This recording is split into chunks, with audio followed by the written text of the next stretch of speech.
Nung nabuntis po kayo, ma'am, yung hapon, nagpunta din po sa Pilipinas. Oo, pagkapanganak ko, nagpunta siya ng Pilipinas. Ilang bisis po siya nakapunta sa Pinas? 3 o 4. So, hindi mo kinausap nung nagkaanak kayo na pwede mo ba akong pakasalan? Ganon po. Hindi, napag-usapan naman, kaya lang ukasan. Nag-isang lalaki. Ah, Oo.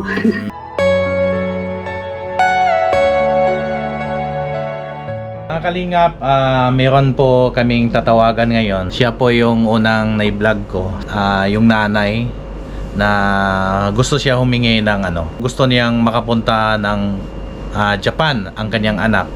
Ang pangalan ng anak niya ay si Masa Junior. So, pag Junior, of course, may senior yan. Si Masa Senior. Ngayon po, siya po ang tatawagan natin. Sis, ang gagawin natin, ito yun si Masa. Yun ang tatawagan natin. Ito yung number. Nakatira siya sa Anaki City. Anaki? Anaka yun? Anaka? Anak. Oh, Anaka. Anaka City. Gunma. So, ang nagiging karelasyon niya dati, ito si Ma'am Lorna Francisco. Tapos, ito yung anak niya, si Masa Junior. Nung July 14, nag-17 years old siya. 17 naman. Oh. Nag-support to si sa kanyang anak hanggang 2012 daw. Pero nahinto dahil po siya po ay nag-asawa na. So, parang nahinto na ang sustento. So, anong gagawin natin? Anong gawin na mga conversation para mas maganda kasi ma-meetingan natin kung ano ang mga option kasi pag nag-deny, may kasunod tayong sasabihin sa kanya, di ba? Oh, pag nag-deny, ano sabihin natin? Sabihin talaga natin na imposible kasi itong number galing pa sa mga nakatagong documents nung nandun siya sa Pilipinas. Kasama nga nito sa mga documents na meron si Ma'am Lorna Francisco, meron siyang driver's license, birth certificate ng bata na may pirma siya. Oh, may pirma din. So may mga proof nga nakauwi talaga siya sa Pilipinas. Ano kayang natin? Anong sasabihin, anong reason bakit tayo? O kung reason bakit tumawag, ang anak niya gustong makilala ang ama niya kasi since sanggol siya, hindi na kilala yung tatay niya. At saka pangalawang hingi nila na matulungan si Junior na makapunta dito ng Japan para makapagtrabaho. Parang yun ang pakay natin. Parang isasabihin lang siguro natin na hindi tayo humingi ng suporta, humingi tayo ng tulong para po makapunta yung anak niya dito sa Japan. Tapos paano yun mangyayari to? Paano yun? True kung i-acknowledge niya sana ma-acknowledge niya. Oh. Ito naman siguro alam na mayroon siyang anak kasi may picture siya. So alam talaga imposibleng sabihin niya wala siyang anak. Oo. Siguro 2012 pa pala siguro fresh pa yun. Sabihin natin na ang anak mo hindi naman nahihingi kami ng pera o suporta. Ang sa amin lang gusto siya makita ng anak niya at saka gusto ng anak niya na matulungan na makapunta dito na Japan. Ito yung number. Ito. So tawagan natin. Tawagan natin alas 2. Bata-bata pa yan nagtrabaho talaga yan. Oo. So unahin natin yan. Okay na. Ito. 0Q0. Hello, King Chustero ako. Hi, King Chustero. Asa ng speaker.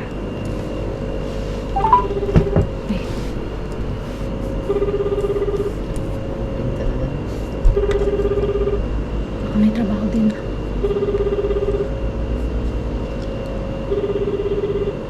Okay. Natin.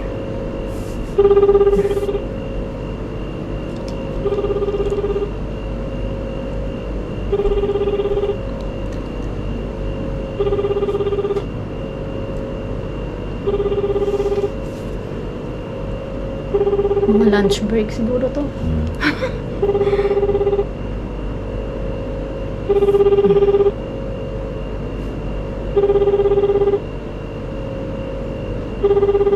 Date. Lunch break. Lunch break po. Patayin Maya. natin. Mamaya. Maya. Si? Aray, si ito. Ah. Ay. Aray. Mosh. Asan yung ano? Aray. Asin? Nawala. Mosh. Ay, nawala bro. Ay, ito. Connected ko eh. Alright. Asan yung... Kinabahan ako bigla.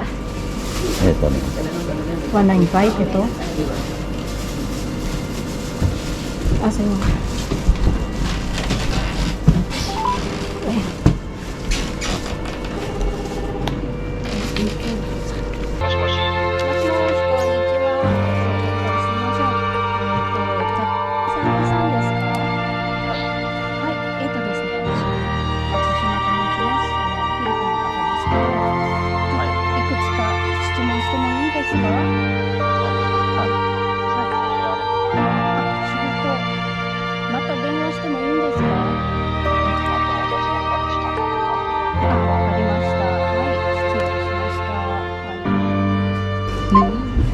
Sigoto daw siya. Ari, panasidikinan.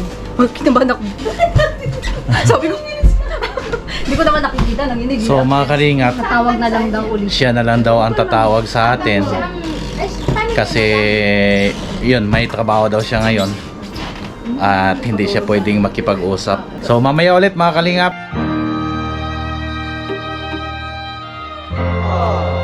One week later. Dito tayo ngayon sa barbershop. Bit mo na tayo. Kasi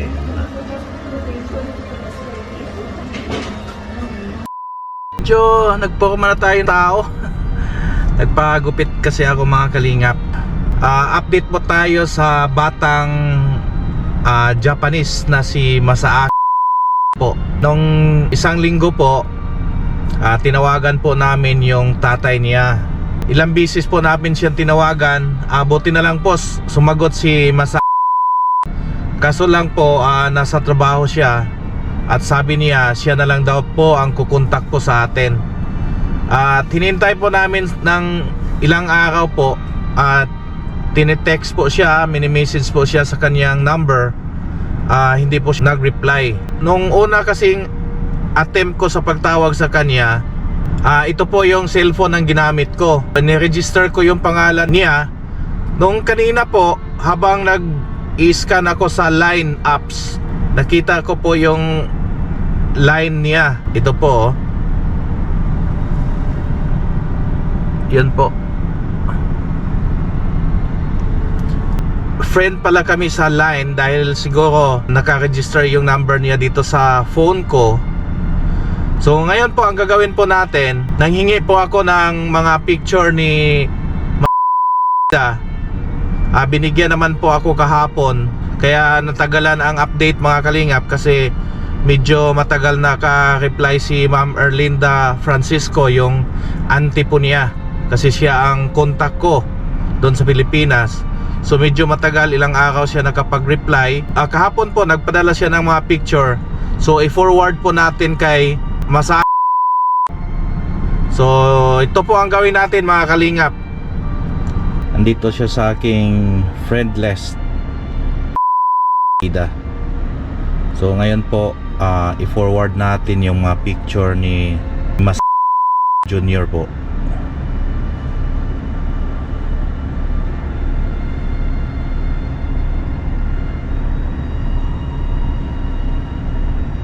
Ito po. At saka i-forward din po natin yung birth certificate niya na doon siya nakasign.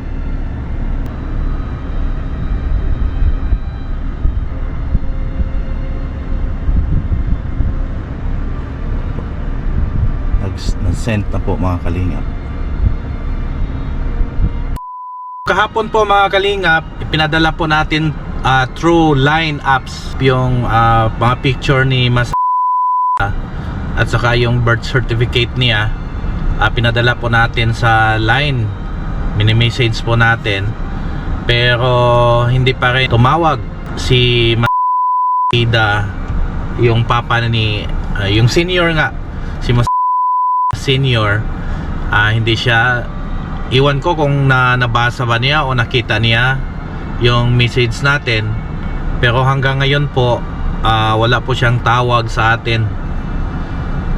So wala tayong magawa nito.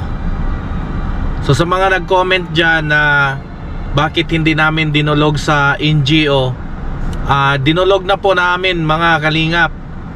Kaso lang po, ang unang hanapin po sa NGO dito sa Japan, yung kusikitohon po, kung naipasok ba yung bata. Pag wala daw po, parang hindi nila ini-entertain yung yung kasong ganyan. So tinatry naming tumawag din sa isang abogado. Yun nga ang sabi din niya, na kailangan daw yung kusikitohon. Sa mga susunod kong mga upload mga kalingap, meron po akong abogadong nakausap. Ipakita ko po sa inyo kung ano po ang reply niya tungkol doon. Kasi sa ngayon po hindi pa nag-reply, pero dinulog ko po yung mga kasong ganito. So sana po may resulta mga kalingap. Pasensya na po kayo, hindi kami nagpaasa sa inyo. Kami po ay nagbabasakali na halimbawa po makontak yung tatay, na pag ang anak mo ay nawalay sa matagal na panahon, syempre parang nangungulila din, at saka meron kang aksyong gagawin. Pero sa nakita ko po dito sa mga Hapon, iba po ang kanilang mga puso mga kalingap. Sa mga na-try namin na mga kaso, parang rejected po nila yung bata, kahit alam po nila na anak nila. So wala tayong magagawa kay tinatry namin yung best namin na kontakin siya, pero ayaw niyang makipag-communicate sa atin. Sinabi na niya yung unang tawag na siya daw ang tatawag sa amin para makipag-usap, pero hanggang ngayon mini-message po namin ay hindi po nakikipag-usap sa amin. So pasensya na po, hanggang dito na lang siguro ang para Ida. At least nadinig nyo po yung yung boses niya na sinabi niya na siya daw ang tatawag pag may oras siya. Ayun lang po ang update namin para kay Ma'am Lorna Francisco, para sa anak nila ni Ida Senior. Yun nga ang anak nilang si Masa Junior. So ayaw po makipag-usap sa amin, makipag-communicate sa amin yung Hapon. Wala na kaming pwedeng gawin kasi siya naman po ay may asawa. Para sa amin sapat na po yun na alam niya na yung kailangan ng anak niya sa Pilipinas, pero hindi pa rin siya nakipag-communicate. So pasensya na po, ito lang po ang aking sasabihin, na God is good all the time, and all the time God is good. Thank you po.